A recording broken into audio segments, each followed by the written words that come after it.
parlons de la journée de la solidarité internationale qui sera le 14 novembre 2015. Et avec nos invités sur le plateau, nous revenons sur le 17e arrondissement aussi. C'est leur arrondissement à eux. Ils sont engagés, ils ont leur profession. Ensemble, nous allons les découvrir. On va commencer par les dames avec son bel habit rouge bonbon. C'est Marcelina Labar-Monteiro. Bonjour Marcelina. Bonjour Lady Ngoman. Vous êtes la présidente de l'ONG Solidaridad. J'ai réussi à ne pas le dire. Solidaridad Polon. Oui. Merci d'être là. C'est en Guinée-Bissau. Mais de profession, vous êtes responsable commercial dans la presse professionnelle. La dame en bleu, c'est Madame Bakar Doa. Bonjour. Bonjour. Vous êtes la présidente de l'association Al-Doa. Je voudrais préciser que vous travaillez sur la Libye, Tripoli. Le Liban. Le Liban, pardon. Tripoli, très exactement. Oui. J'ai réussi à faire une bêtise, comme ça c'est fait. Et puis, vous êtes chercheur en mathématiques. Merci pour votre présence.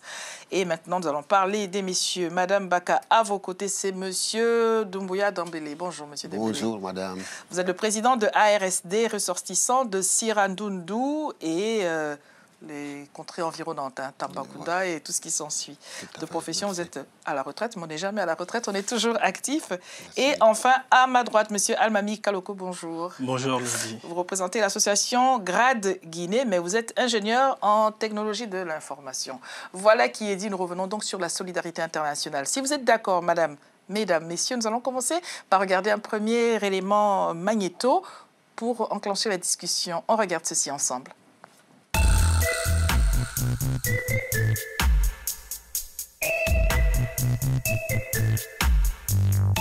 Tu peux répéter la question? J'aurais dû demander la question. Comme vous le savez, c'est très compliqué. Là. Je ne saurais pas dire... Je crois que ça touche à la fois à la politique, aux géopolitiques, aux mentalités surtout. Pourquoi est-ce qu'elle existerait davantage, disons, à l'international? C'est une distinction fausse. Oui, il en faut, bien sûr. Je pense qu'il y aurait un peu plus de solidarité, ce serait bien.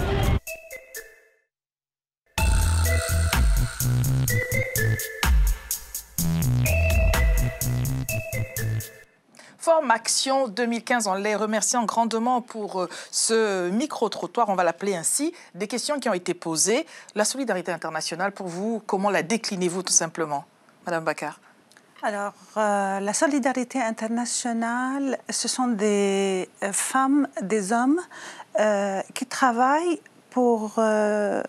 sur plusieurs points. Il y a enrayer les problèmes de la pauvreté. On ne peut pas faire enrayer la pauvreté. La pauvreté existe, existera et toujours ça va exister. Comme vous êtes bien pessimiste, on pensait que vos implications feraient qu'il n'y ait plus de pauvreté. On essaye de faire, je suis réaliste. Et vu la difficulté... Les mathématiciens, ils sont trop cartésiens, n'est-ce pas? Je suis réaliste et lorsqu'on apporte quelque chose, sûrement il y a des résultats, mais il y en a... On a besoin tout le temps. On parle de solidarité, solidarité nationale, solidarité internationale. Les deux problèmes sont pareils. Donc, afin de répondre à la question, la solidarité internationale, lorsqu'on la touche dans un pays quelconque, dans un pays bien déterminé sur la carte géographique, les aboutissements touchent toujours notre pays, la France. Là, lorsqu'on accueille, je donne un exemple qui est très récent, lorsqu'on accueille les réfugiés syriens ou d'autres réfugiés qui viennent d'autres pays, s'ils ont été épaulés là où ils étaient réfugiés, déjà, la France n'aurait pas à les accueillir maintenant. Ce qui fait quelque part écho à la question qui était posée, on va l'inverser dans le reportage. On voyait, ne faut-il pas s'occuper des Français d'abord, puisque nous sommes en France, avant que de s'occuper du reste du monde, Monsieur Almami? Je pense qu'il ne faut pas opposer les misères, il ne faut pas opposer les pauvres de France et les pauvres d'ailleurs. Je pense que les pays riches ont une dette morale vis-à-vis des pays du Sud. Je pense qu'aujourd'hui, ils devraient beaucoup plus aider ces pays-là à s'en sortir et pour que ces gens-là se maintiennent dans leur pays. L'afflux de migrants que nous voyons régulièrement en mer Méditerranée, c'est parce que ces gens-là, souvent, ne sont pas aidés dans ces pays-là. Et donc, à mon avis, je pense qu'il ne faut pas opposer les misères misère. Il ne faut pas opposer les gens qui souffrent en France. Naturellement, il y en a, mais il y en a aussi dans d'autres pays. Et je pense que la dette morale que ces pays riches-là ont à l'égard de nos pays les oblige à nous aider et à aider les ONG pour venir en aide aux populations dans bien de domaines où nos États ont démissionné. Marcelina, pensez-vous que ce soit un manque à gagner pour les nécessiteux en France où nous nous trouvons que de s'engager dans la solidarité internationale ? Eh bien non, en fait, c'est un problème qui touche tout le monde. Déjà, la Semaine de la solidarité internationale en France est célébrée depuis 17 ans, il faut le dire, en France. Et ça se joue sur une semaine, du 14 novembre au 22 novembre. Et nous, 4 associations que nous sommes du 17e arrondissement ici présentes aujourd'hui, nous avons su mutualiser nos efforts, nos expertises et de faire une journée de la solidarité internationale, puisqu'effectivement, ça touche tout le monde. Si on ignore les solidarités des pays d'où nous sommes venus, d'où nous sommes, moi je suis de la Guinée-Bissau, on a le Sénégal, on a le Liban, on a la Guinée-Conakry. Oui. C'est aussi, nous sommes en France, nous sommes acteurs solidaires en France. Mais nous avons besoin de vraiment aider aussi nos parents d'ailleurs, parce que sinon, comme le dit M. Almami, ils viendront en France nous trouver là avec leurs difficultés. Monsieur Dembélé, c'est à vous, quand vous vous engagez dans cette œuvre de solidarité internationale, alors que vous êtes en France, ne serait-il pas plus simple de participer ici que de se déployer jusque là-bas où vous n'êtes pas physiquement ? Merci, madame. De solidarité nationale, je crois qu'il n'y a pas plus noble que la solidarité nationale. Ce qui nous a poussé vraiment à investir avec beaucoup de force cette solidarité nationale. Vous savez, depuis l'association a été créée en 1996. Et depuis 1997, chaque année, on fait ce qu'à l'époque, on fait ce qu'on appelle des journées de rencontres franco-africaines. Cette année, on a touché au moins 30 associations qui vont participer à cette journée de solidarité nationale pour pouvoir vraiment rappeler les pays du Nord, les pays du Sud. Parce que quand on voit ce qui se passe dans le monde entier, il y a des problèmes. Il y a des problèmes. Nous qui sommes eu le sens de Sénégalais ou de Maliens ou de Guinéens ou de Libanais, qui être en France, c'est un très bon pays en France, le pays de l'accueil, penser des autres. Parce que mon objectif concret, parce que l'immigration sauvage, ce n'est pas la solution.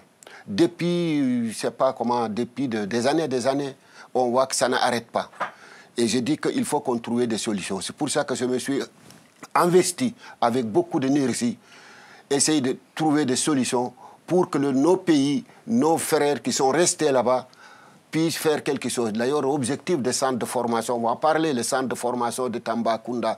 L'objectif, c'est pour former les jeunes filles et jeunes garçons, pour stopper l'immigration sauvage, ces populations puissent rester dans son pays. Parce qu'une fois qu'on a formé, c'est quoi qu'on a déjà en porte ouverte un peu partout. Et les solidarités, c'est quoi que c'est vraiment être au service des autres. Merci pour ces précisions et ce passage justement aux actions concrètes que vous menez. Alors, juste une petite précision, vous parliez bien de solidarité internationale. Vous aviez commencé par la solidarité nationale. Madame Bakar Doua, je voudrais donc revenir sur les actions que vous menez au cœur de votre association Aldoa. Qu'en est-il? Moi, je suis une jeune association qui a 2 ans. Alors, je suis... étant donné que je suis une fille qui a vécu la guerre, donc j'ai vécu la pauvreté, j'ai vécu la société qui a été chamboulée. Et là, lorsque je suis en France, pour revenir aussi, pour faire un lien avec la première question, j'ai déjà été engagée dans plusieurs associations en France et là, je me suis trouvée donc, avec mon expérience pour fonder et créer ma société, mon association au Liban. Donc, c'est pour l'éducation et l'accompagnement des enfants défavorisés. C'est à l'instar de ce qui se passe en France. On a les enfants qui ne sont pas dans les rues, il y a les centres culturels, il y a les centres périscolaires, il y a les centres de loisirs où on peut aider à l'éducation, comment on appelle, avec pas l'éducation scolaire, c'est tout ce qui est périscolaire, apprendre, les aider en étant en dehors de chez eux, les accompagner, travailler en partenariat avec d'autres associations au niveau de la santé, les aider à participer à des actions et des activités qui leur permettent de travailler leur démocratie, choisir leur jeu par démocratie, essayer d'apprendre c'est quoi...